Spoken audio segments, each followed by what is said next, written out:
Class of algae हमारा है chlorophyceae, that is also known as green algae. ये क्या होते हैं? यूनिसेलुलर भी हो सकते हैं, कॉलोनियल भी हो सकते हैं, फिलामेंटस भी हो सकते हैं। They are usually grass green due to the pigment chlorophyll A, B in the chloroplast. C. Chlorophyceae unicellular form में होती है, कॉलोनियल भी हो सकती है, फिलामेंटस भी हो सकती है, और ये ग्रास ग्रीन होते हैं, मीन्स ग्रीन कलर के होते हैं। क्यों? क्योंकि इनके अंदर जो पिगमेंट होता है क्लोरोफिल ए और बी होता है इनके क्लोरोप्लास्ट में, जो इनको ग्रीन कलर, ग्रीन अपीयरेंस देता है। क्लोरोफिल जो होता है, सॉरी, जो क्लोरोप्लास्ट होता है उसका डिफरेंट शेप दिया हुआ है, may be discoid, plate like, reticulate, cup shaped, spiral shaped और ribbon shaped in different species. Different species में डिफरेंट स्ट्रक्चर्स के क्लोरोप्लास्ट पाए जाते हैं। यहाँ पे कुछ स्ट्रक्चर्स दिए हैं। Most of them have a one or more pyrenoid storage bodies located in the chloroplast. Pyranide contains protein beside starch. C. होता क्या है क्लोरोफाइसी में?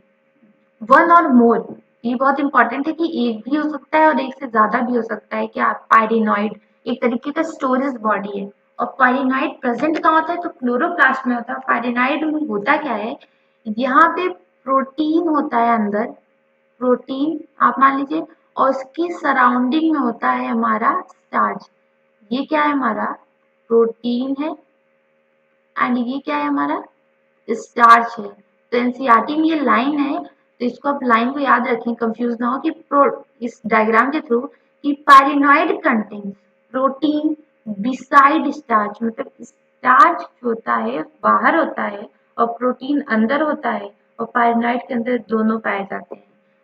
Now some algae, some chlorophytes are store food as oil droplets. कुछ क्लोरोफाइसिस ऐसी होती हैं जो कि स्टोर करती हैं फूड को in the form of oil droplets के फॉर्म में। आपने दो स्टोरेज बॉडीज पढ़ी है क्लोरोफाइसी में, एक तो पायरिनॉइड है, oil droplets. Some have the rigid cell wall made up of inner layer of cellulose, outer layer of fructose. See, fungi की जो सॉरी, जो हमारी ग्रीन एल्गीज हैं, इनके जो सेल वॉल है वो इनर लेयर सेलुलोजिक होता है और आउटर लेयर पेक्टोज होता है। मगर अगर आप माने कि ये सेल वॉल है तो ये अंदर की लेयर सेलुलोजिक होगी और आउटर लेयर होगा वो क्या होगा? हमारा पेक्टोज होगा। और ये क्या होता है? रिजिड होता है। एग्जाम्पल क्या है ग्रीन एल्गी का? तो क्लैमिडोमोनास, वॉलवॉक्स, यूलोथ्रिक्स, स्पाइरोगैरा, कारा। आपने अब पढ़ा था कि जो हमारा लॉथ्रिक्स होता है ये मोटाइल आइसोगैमस सेक्सुअल रिप्रोडक्शन होता है, मतलब इसके जो गैमेट्स होते हैं वो मोटाइल होते हैं और आइसोगैमस सेक्सुअल रिप्रोडक्शन शो करता है। और जो स्पाइरोगैरा होता है इसके गैमेट नॉन मोटाइल होते हैं, एंड जो रिप्रोडक्शन ये शो करता है वो क्या होता है? हमारा आइसोगैमस होता है। बस डिफरेंस ये है कि लॉथ्रिक्स में मोटाइल होता है और स्पाइरोगैरा में नॉन मोटाइल होता है। ये वॉल्वॉक्स का डायग्राम है, एनसीईआरटी में दिया है। ये आपको स्मॉल कॉलोनीज जो दिख रही है वो डॉटर कॉलोनीज है, और ये जो बड़ी कॉलोनी दिख रही है वो पेरेंट कॉलोनी है। ये बड़ी सी कॉलोनी पेरेंट कॉलोनी है, एंड जो आपको ये छोटी सी कॉलोनी दिख रही है, ये छोटी सी कॉलोनी क्या है? डॉटर कॉलोनी है। आपको ये क्लैमिडोमोनास का क्या दिया है? स्ट्रक्चर दिया है। ये आपको फ्लैजेला दिख रहा है, इसका मतलब क्लैमिडोमोनास मोटाइल होता है। एंड ये कारा है, एंड कारा में आप देखिए ब्रांचेस हैं एंड ये एक्सिस है। एक यहाँ पे ये है कि कारा में ये जो सेक्स ऑर्गन होते हैं कारा का, वो क्या होता है? मल्टी सेलुलर होता है एंड जैकेट होता है, जैकेटेड। एंड आपको ये पता होना चाहिए जो मेल सेक्स ऑर्गन होता है उसको हम ग्लोब्यूल कहते हैं, ग्लोब्यूले, जो कि नीचे प्रेजेंट होता है, डाउन। एंड जो फीमेल सेक्स ऑर्गन होता है कारा में उसको हम नुकुले कहते हैं, एंड ये क्या होता है?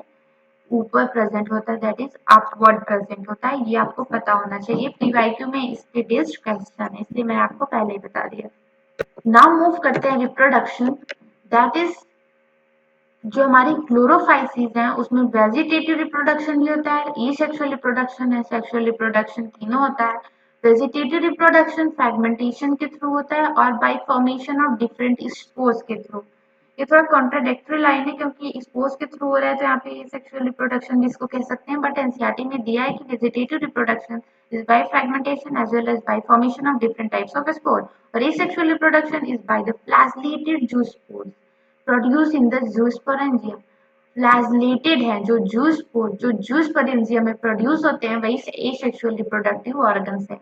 And sexual reproduction isogamous type, anisogamous type and oogamous type सब होता है किसमें हमारे क्लोरोफाइसिस एल्गी में। ये आपने पढ़ा क्लोरोफाइसी एल्गी एंड क्लोरोफाइसिस एल्गी के इंपॉर्टेंट पॉइंट है इसके रिप्रोडक्शन में, इसके एग्जाम्पल इंपॉर्टेंट है। एंड जो आपने पढ़ा कि उसमें oogamous मोटाइल गैमेट किसमें प्रेजेंट होते हैं, किसमें नॉन मोटाइल गैमेट। तो यूलोप्सिक्स में आपने देखा कि जो उसके गैमेट्स होते हैं वो क्या होते हैं, मोटाइल होते हैं, एंड जो स्पाइरोगैरा के होते हैं वो नॉन मोटाइल होते हैं। ये एग्जाम एनसीईआरटी में दिया है इसलिए आपको पता होना चाहिए। This is all about chlorophyceae algae and NCERT इस चैप्टर का जरूर पढ़ें, मोस्ट इंपॉर्टेंट है। ये सब एनसीईआरटी की लाइंस हैं जो आप पढ़ रहे हैं, बट आप एनसीईआरटी भी पढ़ लें इसके अलावा।